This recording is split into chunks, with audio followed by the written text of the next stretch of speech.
Hora H do Agro. Oferecimento. Ihara. Agricultura é a nossa vida. Ihara. Consórcio Magi. Volkswagen Caminhões e Ônibus.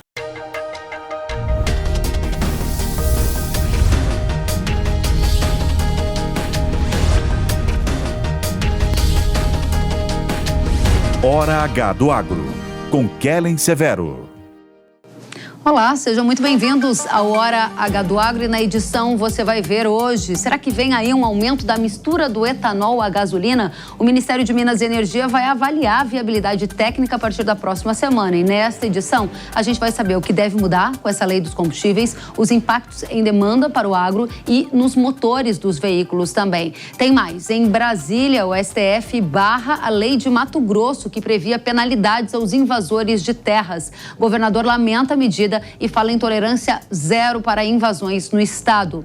O milho se aproxima de R$ 90 a saca, base Campinas. Esse é o mais alto patamar desde 2022. Será que vai subir mais? A gente vai saber as tendências de preços para o grão e também para fertilizantes da safra de verão. E contra a taxação do agro, um produtor fez um protesto inusitado. Com um trator, ele escreveu no campo para protestar. Sem agricultor, sem comida, diz ele. E ainda nos Estados Unidos, os destaques de um dos maiores eventos de tecnologia do mundo, o SXSW. Tudo isso e muito mais no Hora H do Agro, que já está no ar. O aumento da mistura de etanol na gasolina para 30% estará em análise a partir da próxima semana no Ministério de Minas e Energia. Um estudo técnico sobre a viabilidade da mudança vai revelar os efeitos nos motores dos veículos e indicar se há condição ou não de o governo aumentar a mistura.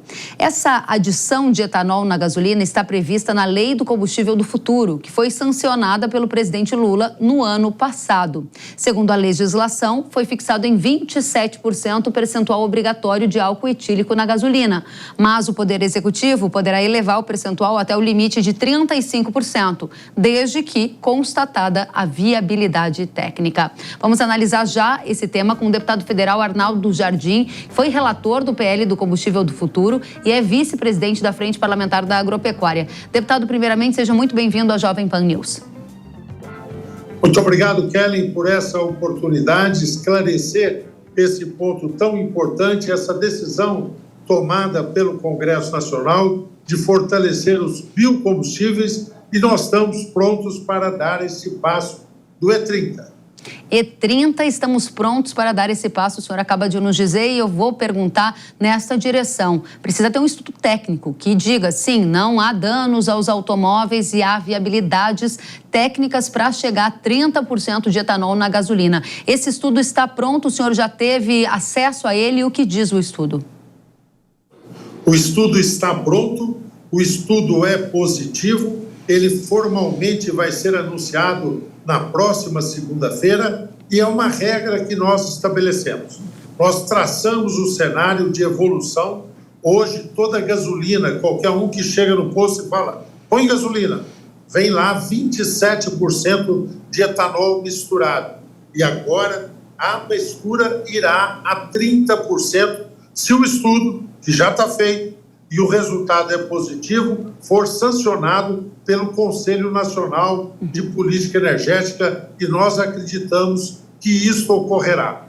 Quando nós aprovamos a legislação, Kelly, nós traçamos um primeiro cenário de até 30 e depois outros estudos que precisam ser mais aprofundados poderão traçar o caminho. A autorização está dada para irmos até 35%. Você deverá me fazer uma pergunta que eu tomo a liberdade de antecipar. 27 para 30, Arnaldo, quanto significa de consumo de etanol anidro a mais? 1 bilhão e 200 milhões de litros aproximadamente. É lógico que depende do consumo da gasolina, mas mantidos os parâmetros atuais, isso significa um adicional de demanda de 1 bilhão e 200 milhões de etanol anidro, que é aquele que se usa na mistura. Agora... Me permita, Kelly, com o entusiasmo que tenho, acrescentar uma outra questão sobre isso. não fosse essa mistura, hoje de 27, em breve de 30, a gasolina estaria mais cara. O incremento da mistura, o adicional do etanol, diminui o preço do combustível ofertado na bomba. Não quero aqui tirar o seu entusiasmo, mas é meu dever tocar em alguns pontos sensíveis dessa discussão. O senhor é um entusiasta dos biocombustíveis, também pelos efeitos colaterais que geram para todo o agro brasileiro de aumento de demanda, aumento de produção de commodities. Mas a gente viu na lei dos combustíveis que havia também uma expectativa de aumento da mistura do biodiesel ao diesel. Muita gente, muitos investidores se prepararam para esse aumento e, no final das contas, houve um recuo, o aumento não veio. Por que o senhor tem tanto otimismo, ou é mais um desejo do que um fato baseado na realidade, que o governo vai aumentar para E30? E por que a minha provocação? Porque a gente acabou de noticiar que a saca do milho está próxima de R$ 90. Isso quer dizer o maior preço desde 2022. Porque o governo sancionaria uma medida para aumentar a mistura de etanol na gasolina, o que envolve também etanol de milho, se ele está super pressionado com a inflação dos alimentos? Por duas razões. Primeiro, que em matéria de energia não pode ter improvisações.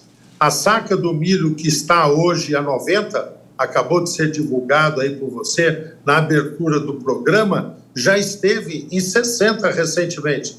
Se nós olharmos num período mais largo de tempo, e eu não estou falando de perdas inflacionárias, ela chegou ao patamar de 40. Há uma oscilação natural do preço das commodities. A soja, nós estamos hoje vivendo um momento de estabilidade de preços da soja, depois que nós vimos agora as previsões de safra deste ano se estabilizarem em frustração, em contraste com aquilo que foi o ano passado, safra frustrada por conta de perdas, particularmente atinentes a queimadas ou a secas aqui no Brasil. Os preços oscilam. O que nós temos que determinar quando se trata de energia é um cenário de previsibilidade. E este cenário, traçado na Lei do Combustível do Futuro, que não é vontade, é estudo, que leva em conta as vantagens competitivas e comparativas pela adoção desse combustível, que leva em conta o cenário e a capacidade de oferta que tem o nosso país, que leva em conta a previsão de investimentos que já estão sendo realizados, traçam no somatório, Kellen, um cenário de investimento que ultrapassa 260 bilhões de reais. No caso do biodiesel, em que o governo, não justificando pelo preço, não foi a justificativa que foi aprovada no CNPE, o governo atendeu ao reclamo das distribuidoras, que aí disseram que estava tendo um número de fraudes, porque algumas distribuidoras não estavam misturando. O argumento não foi econômico, foi por conta das fraudes. Nós discutimos esse assunto em várias instâncias, tanto na FPA, que eu sou vice-presidente, na frente do biodiesel e na frente do Brasil Competitivo, que eu coordeno, e nós estamos com propostas para aumentar a capacidade de fiscalização, de controle, de auditoria da ANP. Se não tem um fortalecimento a partir do orçamento público, nós vamos criar condições de parceria, nós vamos criar afluxo de recursos do setor privado para fortalecer a capacidade de fiscalização da ANP. Mas não podemos, por conta de fraude de alguns, frustrar um programa de energia, um programa que exige previsibilidade. Muito bem, deputado, a gente tem alguns minutinhos finais e eu tenho duas questões importantes para lhe fazer. E a primeira delas é na direção do que o senhor disse, que foi usado como argumento pelo governo para não aumentar a mistura do biodiesel ao diesel, como estava previsto na Lei do Combustível do Futuro. Pelo contrário, frustrou a expectativa de vários investidores. Agora o senhor vem aqui e nos diz que está otimista com o aumento da mistura do etanol à gasolina, porque, claro, traça uma perspectiva de investimentos no setor energético. Aí, na paralela, quando o senhor diz que um dos argumentos foi fraude nos combustíveis, eu trago uma informação de um projeto de lei apresentado agora dia 11 de março, ou seja, nesta semana, que é de autoria do PL de Mato Grosso do Sul, Marcos Polon, que altera a lei de 97 para perceba, permitir que postos e distribuidores de combustíveis comercializem a gasolina sem a adição de etanol e diesel e sem a adição de biodiesel, ou seja, é mudar o que pressupõe a lei do combustível do futuro e é retirar a obrigação de misturar. O senhor acredita que há espaço para esse assunto avançar no Congresso Nacional? Nenhuma chance. Eu não posso, de forma nenhuma, constranger um parlamentar que tem uma opinião. Mas eu quero destacar que a Lei Combustível do Futuro foi elaborada a partir de estudos fundamentados, econômicos, se desencadeou toda uma cadeia produtiva vinculada ao setor, investimentos programados, a lei foi aprovada por uma maioria extraordinária na Câmara e no Senado. Para você ter os números, na Câmara foram apenas de 513, 20 votos contrários. Eu respeito a opinião de todos, mas eu não tenho dúvida de que esta maioria está expressa. Quero cumprimentar o ministro de Minas e Energia, Alexandre Moraes, que já marcou... Alexandre Silveira, o ministro Alexandre Silveira, ministro de Minas e Energia, que tem sido um diligente, dedicado, líder do governo, tratando da questão dos biocombustíveis, o ministro Alexandre Silveira, que na próxima segunda-feira não só entregará o resultado dos estudos feitos pelos institutos tecnológicos contratados, mas mais do que isso, fará um ato em que apresentará a fundamentação econômica, ambiental, tecnológica, de produção, para que essa evolução possa ser E30, votada na próxima reunião do Conselho Nacional de Política Energética. Muito bem, deputado Arnaldo Jardim, muito obrigada pelos esclarecimentos sobre esse assunto. O senhor está sempre convidado a voltar e trazer atualizações do nosso Congresso Nacional para o Agro do Brasil. Até a próxima.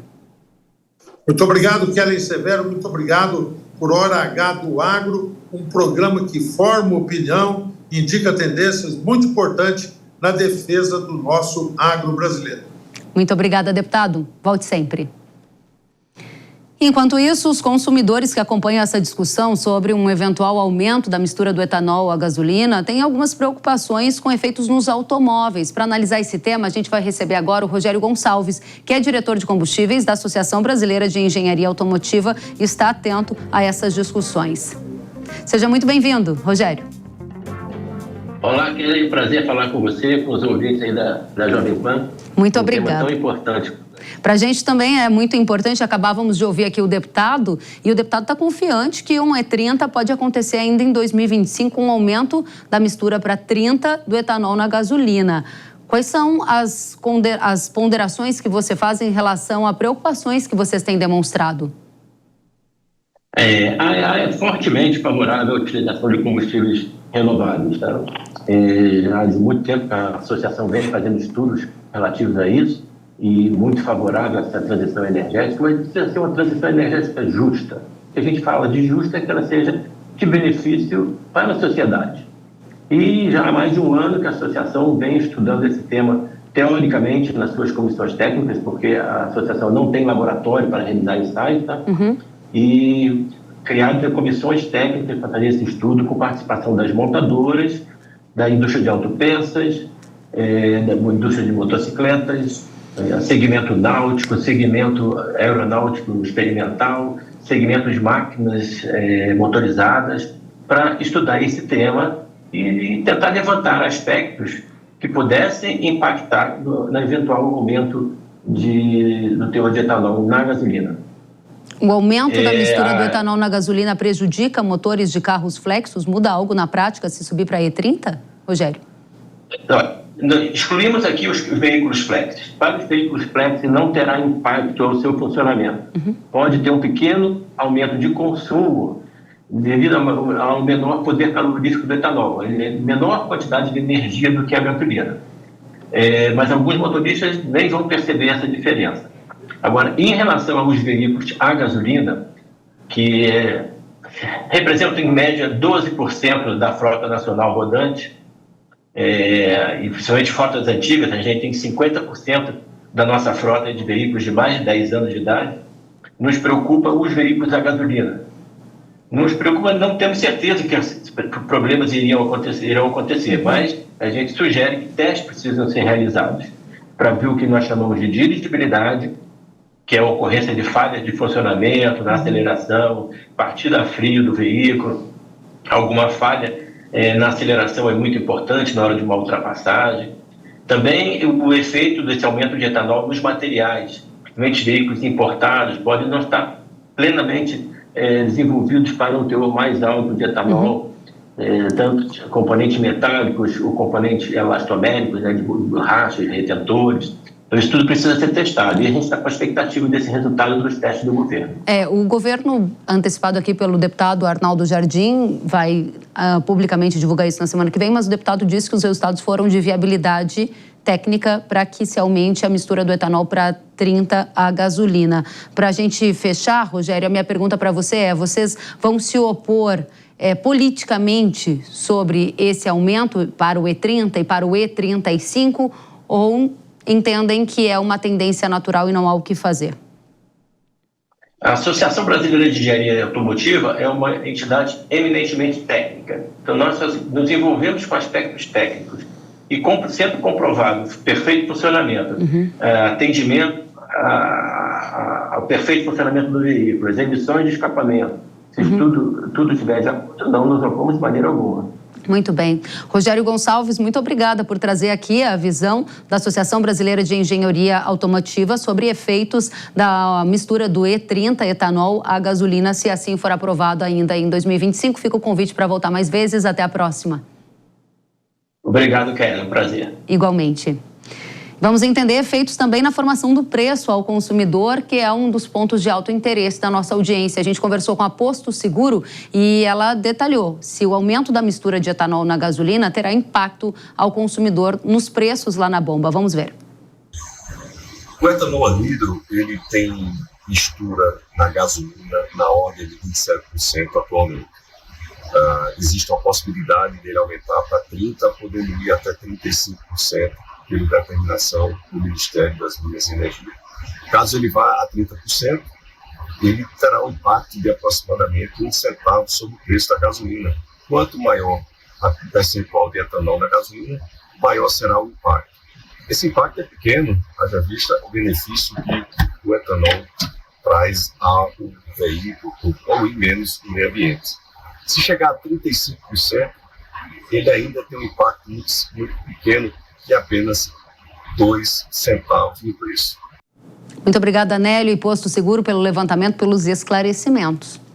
E agora a gente vai tratar de preço do milho. O preço do milho, base Campinas, se aproximou de R$ 90 por saca nesta semana. Os dados do CPE indicam que este é o mais alto patamar para o milho desde abril de 2022, ou seja, logo depois lá do início da guerra na Ucrânia. No acumulado de 2025, o milho já acumula alta de 23%. A pergunta que fica é: será que o preço do milho vai subir ainda mais? Para responder essa e outras perguntas, a gente convidou o Paulo Molinari, consultor das Safras e Mercado. Paulo, seja muito bem-vindo à Jovem Pan News.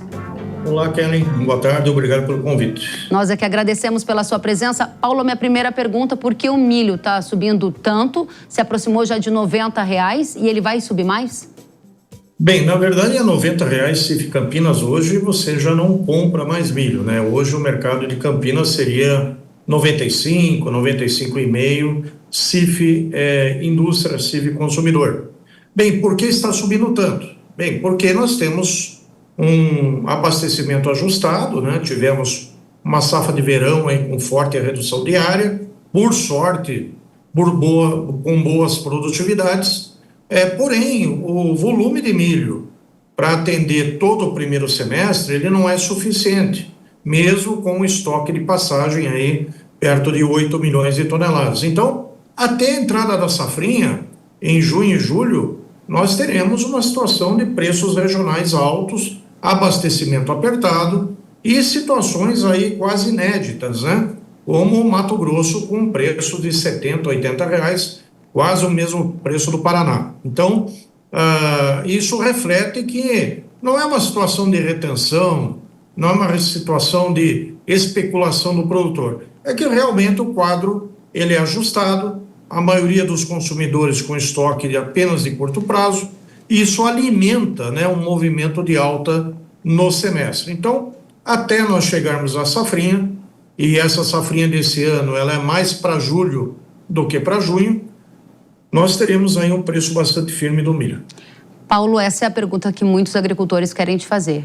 O preço do milho vai ultrapassar R$100 no primeiro semestre de 2025?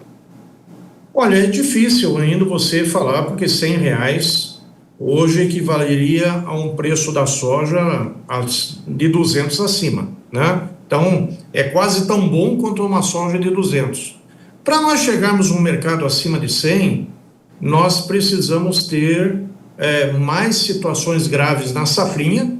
A safrinha, desde o Paraguai até o norte de Minas, está sofrendo com esse calor bem intenso e pouca chuva, ou seja, precisamos de chuva na safrinha, precisamos ver uma situação mais confortável para a safrinha. Se nós continuarmos a entrar em abril ainda sem chuvas, é possível sim que o mercado tenha uma aceleração maior, já aí entrando com um certo pânico em relação ao tamanho da produção na segunda safra. Por sorte, o Mato Grosso está indo bem, né?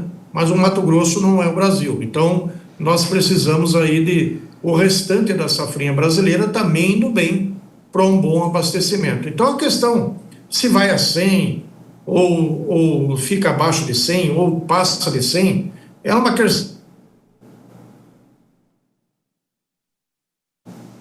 muito isso que nós temos de preço, já é um nível bastante bom para o produtor que quer realizar uma boa venda, né?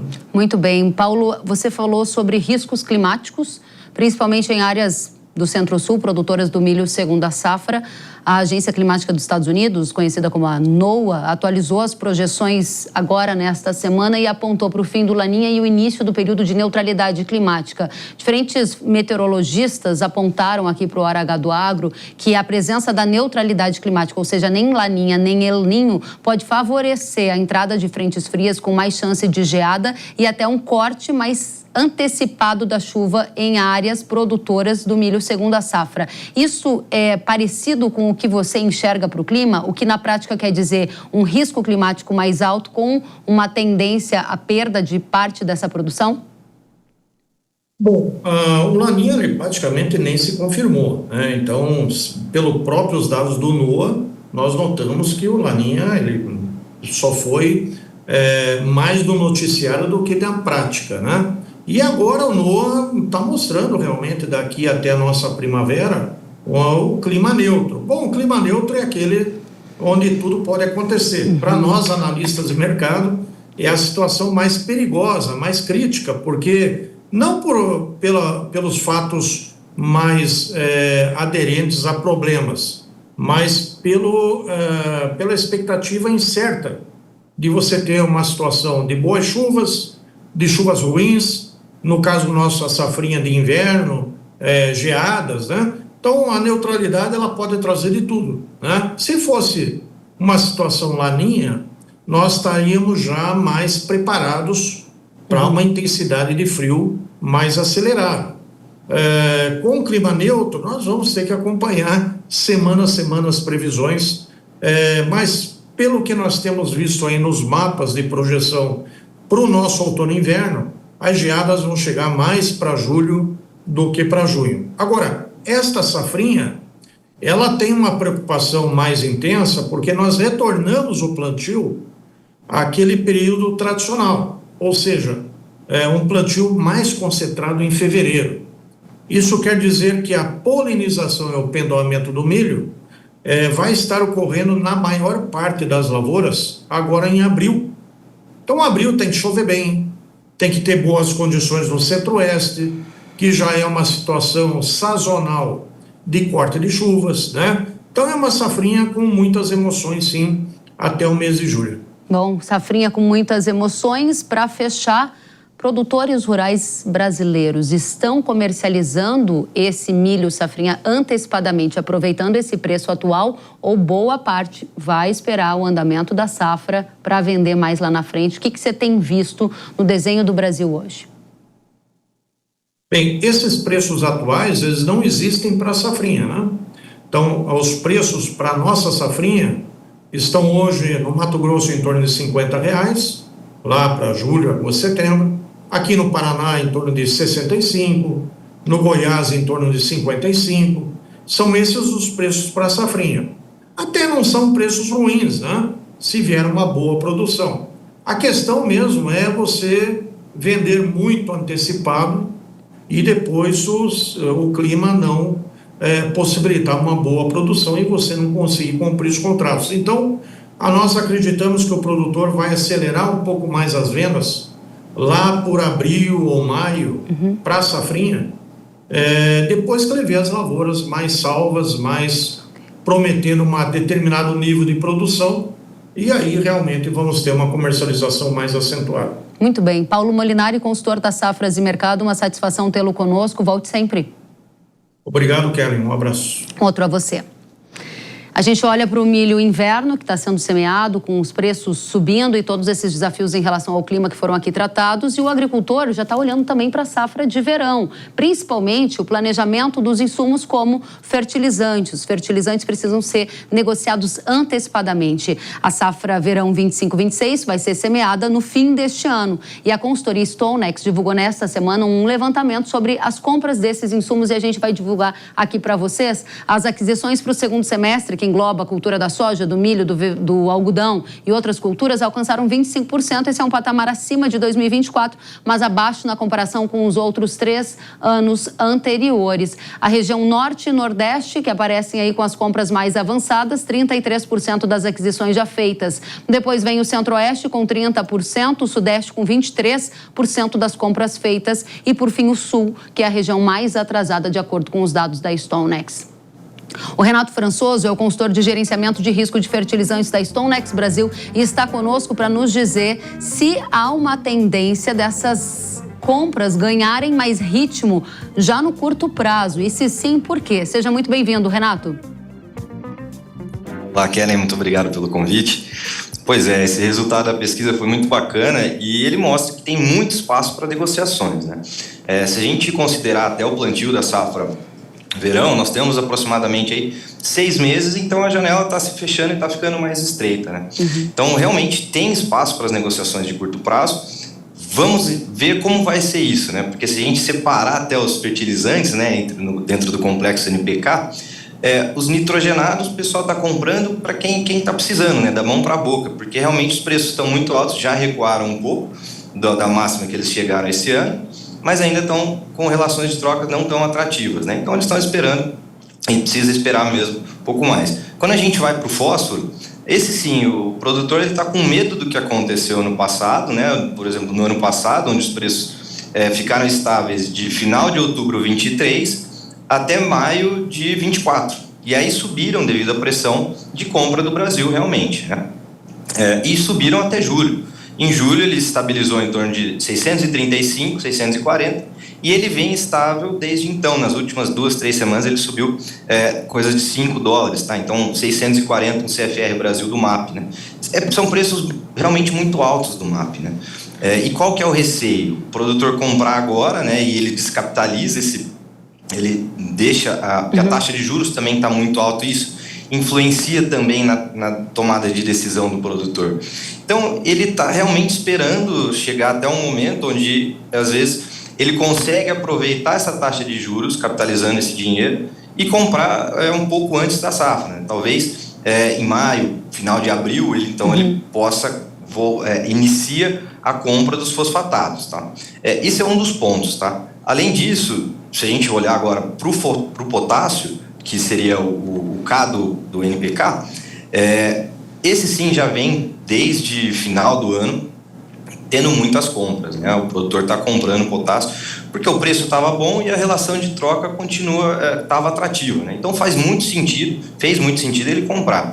Ainda assim ele está sendo muito pressionado, até agora recente com as tarifas do Trump, principalmente olhando para o Canadá, que é o maior exportador mundial de cloreto de potássio. Isso conturbou o mercado, né? E ajudou a pressão desses preços do KCl. Então, realmente, ele está olhando aí o que ele vai fazer nos próximos meses e como que vai ser as próximas tomadas de decisão. Nessa semana, o CEO de um grande grupo, a SLC Agrícola, que é uma das maiores empresas do agronegócio brasileiro, divulgou informações de que o grupo já antecipou, mais do que estava nos últimos anos, as compras de fertilizantes para a safra 25-26 de verão, à exceção da ureia, com uma tendência na visão do CEO, o Pavinato, de que a ureia pode ceder a partir de um acordo de paz entre Rússia e Ucrânia, uma diminuição no preço do gás natural e impacto na formação desse adubo. A linha de raciocínio da Stonex se assemelha a essa? É hora de fechar o pacote das demais adubos e aguardar um pouco mais para a ureia, ou não é isso que vocês estão enxergando? Sim, faz muito sentido. Acho que ele foi muito feliz na colocação dele. A gente também tem essa linha de raciocínio. Os nitrogenados, como eu mencionei, eles estão em patamares altos de preço. E a gente vê que ele tem que ter, deve cair entre abril e maio, né? Então, com certeza, uma janela de compra mais interessante, mais atrativa, deve se abrir futuramente. Agora, o potássio, a gente já tem tirado à frente, na verdade, já tinha que ter tirado, né? Ele já subiu em torno de $50 desde o final do ano até agora. Então, realmente, tem que tirar da frente. A relação de troca, quando a gente olha na média histórica, tá na média. Então faz muito sentido e ele pode, ainda pode comprar o KCl, que ainda está atrativo. Tá? Renato, agora, o fósforo que é mais... Pode falar, Kellen, desculpa. Não, você estava tratando dos fertilizantes e aqui já deu o cenário macro para a gente entender. Eu vou aproveitar esse tempinho ainda que a gente tem para uma última questão. Com a safra recorde que se desenha, pelo menos os números de consultorias privadas e até estatais apontam nessa direção. Uma safra de mais de 325 milhões de toneladas de grãos no atual período. Isso leva algumas empresas de fertilizantes a projetar aumento no uso de fertilizante na safra 25-26. A minha pergunta para você é: de fato, haverá maior importação de fertilizante? Existe algum risco logístico que deva ser considerado neste momento para evitar problemas posteriormente? Olha, para esse momento eu não vejo um risco logístico muito grande, né? Como eu mencionei, a gente ainda tem 6 meses até o plantio. Obviamente, né, que o produtor precisa se programar, ainda mais quando nós falamos do Mato Grosso, por exemplo, que, querendo ou não, são rotas mais distantes, né? E aí fretes mais caros, e ele precisa realmente se programar para estar recebendo esse produto, né? Mas o produto deve chegar, e até esse ponto sobre as importações, acredito que a gente vai ter importações recordes. Faz muito sentido, a gente vem crescendo importação, e quando a gente olha os dados até de entregas, né, da ANDA, que divulgou esses dados na última semana, nós estamos empatados com o ano passado. Então, é possível, 2 anos estáveis, é possível que esse ano que a gente tenha um crescimento de entregas. Então, pelo menos é isso que nós da Stonex estamos acreditando. Muito bem. Renato Françoso, muito obrigada pela sua presença. Renato, que é consultor de gerenciamento de risco de fertilizantes da Stonex Brasil. Obrigada pela sua presença. Até a próxima. Eu que agradeço, Karen. Até a próxima. Tchau. E depois do intervalo, você vai ver que um agricultor protestou de um jeito inusitado contra taxações no agro. Veja só, ele escreveu nas próprias terras dizendo que sem fazendeiros não vai ter comida, não vai ter futuro. A gente volta com tudo isso e mais os destaques de um dos maiores eventos de tecnologia do mundo, com impactos também no agro. O que será que vem por aí de tendências? Eu te conto já. Até!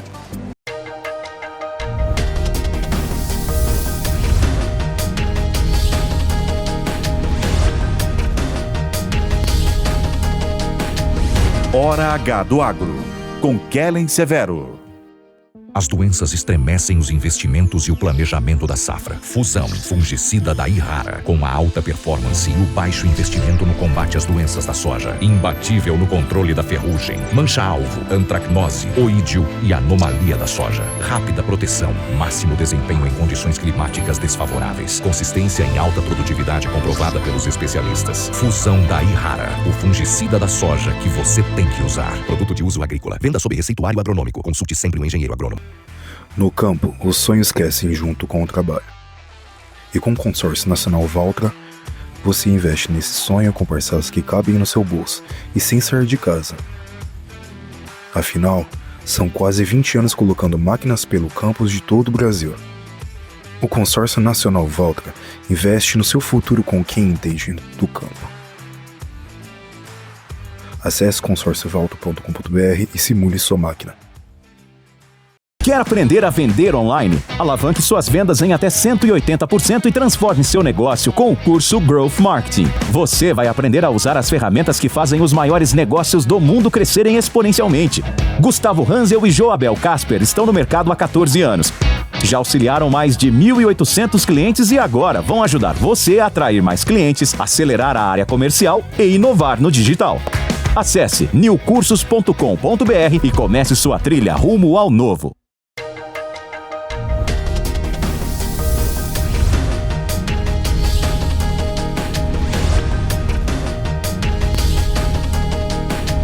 Hora H do Agro, com Kellen Severo.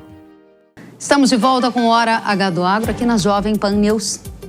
O protesto de um agricultor chamou a atenção. Dá uma olhadinha. Lá no Reino Unido, com um trator, um produtor usou as suas próprias terras para escrever uma mensagem. Está dizendo assim: sem agricultores, sem comida, sem futuro. A manifestação ocorre depois de o governo britânico criar um imposto sobre herança que deve entrar em vigor em 2026. Os agricultores vão estar sujeitos a uma taxa de 20% sobre terras que vale mais de 1 milhão de libras. E a região tem sido alvo de outros protestos de agricultores, inclusive em Londres, importante polo turístico do país. O agro fez um tratoraço, bloqueou importantes vias da região para se manifestar contra essas taxações. Aqui no Brasil, agricultores também estão preocupados com taxações a partir de medidas, seja de governos estaduais ou até iniciativas estudadas no âmbito federal. O Daniel Vargas é professor da Fundação Getúlio Vargas, acompanha tudo de perto no agro mundial e nacional e está conosco para nos dizer.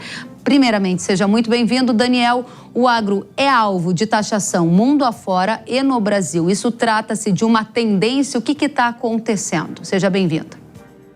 Muito obrigado, Kellen. Sempre um prazer. Parece que está virando moda, não é, Kellen? A gente já assistiu há alguns anos, não começa agora, essa tentativa de buscar na renda do agro esforços para financiar projetos para atenuar a desigualdade. De certo modo, essa foi a tônica das discussões que aconteceram, eu diria, na última década, sobretudo em países desenvolvidos. Agora, o que a gente tem assistido é uma etapa número 2 desse processo, em que se busca não apenas taxar a renda, mas muitas vezes controlar, tributar ou até expropriar a propriedade. Na primeira visão, se preservava a propriedade e se buscava a renda do produtor. O que tem acontecido agora é olhar para a economia rural como uma fonte de problemas, digamos assim, sistêmicos, ligados ao meio ambiente, à desigualdade social, nutrição, saúde, cuja solução exige medidas de pré-distribuição. E o Estado incumbido dessa tarefa de entrar na propriedade para limitá-la, controlá-la, orientá-la, para que ela não gere esses efeitos nocivos sobre a sociedade. Então nós temos visto esse discurso e a sua repercussão em iniciativas políticas tomar assento em vários países pelo mundo. Aqui no Brasil, há uma tendência nesta direção também de repente, começar a pipocar uma ou outra iniciativa. Nas últimas semanas, nós reportamos aqui iniciativas, por exemplo, do governo do Maranhão, que criou uma taxa que incidia sobre as exportações de grãos. A Associação de Produtores de Soja e Milho conseguiu uma liminar na Justiça para barrar, pelo menos por enquanto, essa iniciativa. E há outras frentes acontecendo nesta mesma direção do agro como provedor de receita para os estados? Olha, eu acho que a mensagem mais evidente nessa direção vem com os debates que estão acontecendo no âmbito do governo federal para tentar combater a inflação de alimentos. O que a gente sabe que, na prática, é uma tentativa de criar uma camuflagem para a verdadeira raiz do problema ligado aos gastos excessivos do Estado que desvalorizam o valor da moeda. Agora, existem também alguns outros movimentos, Kellen, sobretudo na área ambiental, que flertam com essa ideia de que a gente precisa limitar, controlar e orientar a propriedade. E a mais evidente, a meu ver, são as políticas que estão sendo gestadas para combater incêndio. Uma das ideias na base dessas políticas é de que existe um risco desse incêndio deflagrado em um lugar se espalhar para as outras áreas, e aqueles outros proprietários, que muitas vezes são vítimas de um incêndio que alguém criminosamente colocou, estão agora sendo responsabilizados, segundo o novo ordenamento, por tomar ações para se precaver contra aquele incêndio. Em outras palavras, já que não se consegue caçar o criminoso ou combatê-lo, responsabilizamos toda a cadeia para que cada produtor, ainda que afetado, se responsabilize pelo dano causado. Interessante, né? Então, há uma atmosfera dentro do governo federal que você colocou aqui em relação à inflação dos alimentos. A gente tratou aqui de hipóteses, por enquanto hipóteses, sobre uma eventual taxação das exportações do agro. Depois avaliamos os estados e demos como exemplo o Maranhão, que criou uma taxa que agora está suspensa pela justiça, pelo menos liminarmente. E o terceiro aspecto que você coloca é no âmbito ambiental. Para a gente fechar, professor Daniel, quando a gente olha o ambiente geopolítico atual, com uma escalada da guerra comercial entre Estados Unidos e China, efeitos colaterais também aqui para o Brasil. Essa onda de taxação tende a persistir nessa condição geopolítica atual? Olha, Kellen, é interessante sua pergunta porque ela sinaliza um movimento que vai na direção contrária. À medida em que as tensões geopolíticas se multiplicam no mundo, novas vulnerabilidades começam a ser atacadas pelos estados nacionais. E a mais evidente delas é a preocupação com a comida. E por isso mesmo a gente também vê, ainda no âmbito das discussões, mas com iniciativas pontuais, esforços dos países para aumentar a sua produção interna ou alimentar inovações tecnológicas ou criar canais de segurança de comércio para não deixar que essas tensões lá fora afetem a produção de alimentos em casa. Então, o paradoxo da história é que se, por um lado, a gente vê esse movimento de controlar, restringir, tomar recursos do agro, de outro lado, a gente também vê ações que olham o agro como absolutamente estratégico em um mundo que vive tensões. De onde vêm essas ações que já estão enxergando o agro com o potencial estratégico que ele tem? Porque, por enquanto, a gente está vendo mais medidas, aparentemente, na outra direção, de taxar o setor, do que entendê-lo como ele é, efetivamente, estratégico para cada país. Sobretudo na Ásia, né, Kellen? Que são essa região com grande população, importadores de alimento, mas os exemplos mais marcantes, a meu ver, são a China, a Índia e o próprio Paquistão, que dependem do comércio internacional, mas ao mesmo tempo também buscam fortalecer a sua agricultura e produção interna como forma de se proteger e também de se desenvolver. Muito bem. Daniel Vargas, professor da Fundação Getúlio Vargas, volte mais vezes, um prazer tê-lo conosco. Um prazer. Até a próxima. E agora o nosso assunto é tecnologia. Aconteceu nesta semana no Texas, Estados Unidos, a SXSW, considerado um dos maiores eventos de tecnologia do mundo. A feira é conhecida por inovação, debates e apresentações de diversos tópicos, como futurismo, inteligência artificial, robôs e muito mais. O que está acontecendo lá que a gente precisa saber aqui no agronegócio brasileiro? Arthur Igreja, especialista em inovação e tecnologia, que está lá no Texas acompanhando tudo de perto. Arthur, seja muito bem-vindo. Qual o principal destaque desse ano que chamou mais atenção em relação aos anos anteriores? Seja bem-vindo. Olá, Kellen. Obrigado pelo convite. Bom participar aqui mais uma vez. É claro que o tema do ano, o tema do momento é a inteligência artificial e a sua aplicação no agro também foi debatida. Então, é um evento gigantesco e tem uma vertical de agronegócio, inclusive tem pitches com várias startups propondo soluções. E uma das coisas que me chamou a atenção, teve um painel falando sobre o incremento do uso de sensores no México e no Marrocos para fazer otimização de recursos e justamente a utilização da inteligência artificial. Então, quer dizer, a IA ela consegue trazer cada vez mais resultados a partir da hora que ela tem mais informações. Então, agricultores nesses dois países têm investido muito nesse sensoriamento. Além disso, a IA teve um grande protagonismo em tentar modelar e identificar pragas globais. Então, quer dizer, assim como nós tivemos a pandemia em 2020, que agora completa 5 anos, o grande desafio é como é que a IA pode ser utilizada para prevenir pragas que podem afetar as cadeias de produção do agronegócio nos próximos anos. Esses foram 2 destaques e, além disso, só gostaria de enfatizar também, eu vi muito conteúdo a respeito de agricultura regenerativa, que é algo que se debate muito no Brasil também. Interessante. O ponto que fica quando a gente ouve sobre essas tecnologias, e você como especialista nesse tema pode nos dizer aqui, quanto disso é algo ideal e quanto disso pode se tornar real? A minha pergunta mais objetiva é, são apenas modelos, ideias, teorias que podem um dia entrar na lógica do agro ou não? Você viu algo que te parece mais próximo da realidade do campo, inclusive podendo fazer parte aqui das realidades do Brasil? Não, eu tenho certeza que nós estamos no campo da aplicação, porque é algo que é interessante destacar e foi muito oportuna a sua pergunta a respeito das últimas edições, porque o que acontece? Nós temos que lembrar que toda essa onda de IA generativa, ela surge lá no final de 22, então nas edições que eu aqui estive em 23 e 24, muito se falava sobre as possibilidades da tecnologia pela tecnologia, o que é muito normal, é o mesmo que aconteceu lá no final dos anos 90 com a internet, 2007 com a chegada dos smartphones, mas logo nos anos seguintes nós começamos a ver aplicações práticas. Então, o que eu quero dizer com isso? Esses modelos já começam a ser incorporados por seguradoras, já começam a ser incorporados para tentar antever precificação futura, para tentar ser usado pelas grandes empresas do agronegócio para tomar suas decisões de investimento, de que tipo de maquinário ser utilizado. Então, não, nós não estamos mais no mundo das ideias e da tecnologia, nós estamos vendo cada vez mais aplicações muito práticas. Então, lembrando que nós já estamos vendo no Brasil toda essa onda de incorporação de aplicativos, cada vez mais nós temos produtores que se valem desses aplicativos, muitas vezes em parceria com as grandes empresas de insumos e até mesmo cooperativas, enfim, que oferecem essas plataformas, esse tipo de solução, e essas plataformas é que incorporam esse nível de IA para ter cada vez mais assertividade.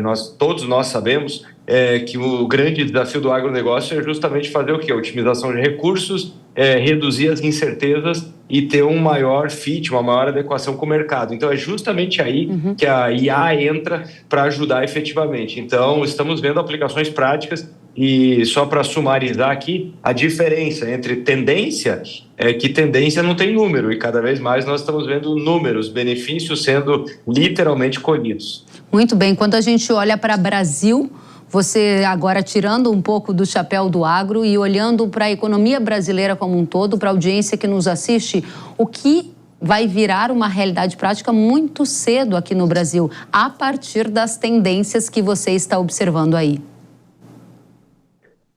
Bom, dá para ver que essa utilização não só da IA, mas a incorporação em máquinas, a incorporação em aplicativos, isso aí é imediato. Isso aí é um horizonte de 6 meses a 1 ano. Então, e uma coisa que me chamou muito a atenção aqui, que acaba tangibilizando o agronegócio, mas é uma daquelas coisas que há décadas nós escutamos falar, e agora eu posso falar que literalmente eu vi na minha frente, foram os voos de eVTOLs, aqueles mega drones para pessoas. Então, só para dar a dimensão de quanto isso evoluiu, durante o festival aqui em Austin, as pessoas podiam ir lá e participar dos voos depois de só 30 minutos de treinamento. Eu estou falando de qualquer pessoa que tem experiência nenhuma anterior com voo. Então, são temas que... É isso que chama a atenção. São temas que parecem muito futuristas e, num horizonte de meses, passam a se tangibilizar e passam a mostrar viabilidade. Então, é muito curioso isso. Palavra-chave que você divulga para a gente aqui no Brasil, que ficou na sua mente de tanto que você ouviu, de tanto que foi tratada aí, para que a gente lembre com atenção desse seu insight, dessa sua ideia para a gente evoluir ao longo do ano. A computação quântica. Então, parece futuro, mas é que é assustador. Ganhou 2 dias de programação aqui, tem a ver com agronegócio, tem a ver com pesquisa, porque uma coisa que me marcou muito foi o debate acerca do seguinte: a computação clássica, tudo aquilo que nós temos até hoje, ela é absurdamente limitada para entender fenômenos naturais, pesquisa de moléculas, pesquisa de organismos, pesquisa de plantas, e é um prato cheio para a computação quântica que agora finalmente começa a dar passos largos. Então, me marcou muito um debate que apontava o seguinte: a computação, assim como ela tenta explicar tudo com zeros e uns, e na prática nós sabemos que as coisas não são assim, as coisas elas têm muito mais níveis entre 0 e 1, ou seja, tons de cinza.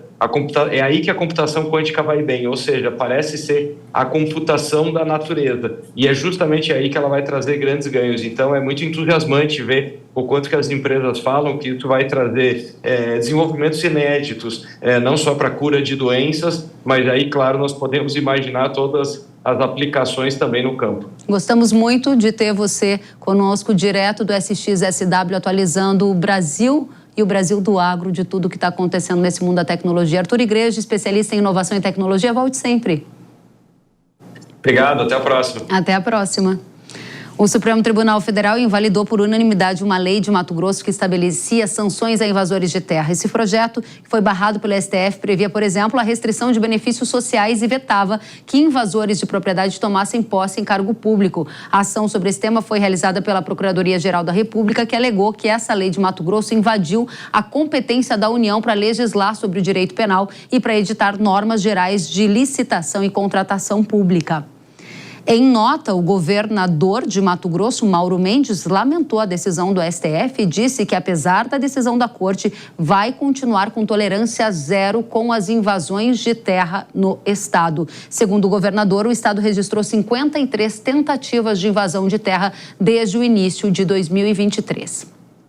E ainda tratando de invasões de terras, nesta semana a bancada do agro no Congresso Nacional, conhecida como Frente Parlamentar da Agropecuária, projetou um aumento no número de invasões de terras agora para o mês de abril, quando ocorre o chamado Abril Vermelho. Segundo o presidente da bancada, as invasões devem ser recordes. Vamos acompanhar. Enfrentar um governo que trata o agro da maneira que trata e que principalmente...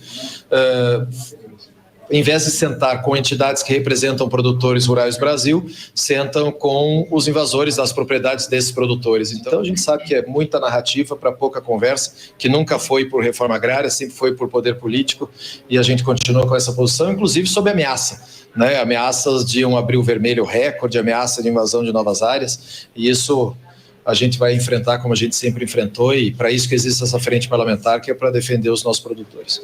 Muito obrigada, deputado Lupion. E agora eu tenho um recado para você.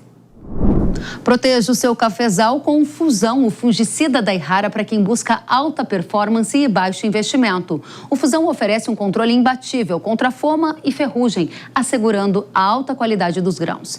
Graças à ação rápida, Proteção Fusão promove a máxima produtividade e desempenho para as plantas, mesmo em condições climáticas desfavoráveis. A cada grão protegido, uma história de sucesso. Saiba mais sobre Fusão acessando o QR Code aqui na tela e tenha mais resultados no combate às doenças. Fusão, o fungicida da Irrara que você tem que usar. O Hora H do Agro de hoje fica por aqui. Obrigada pela companhia. Até a próxima. Tchau.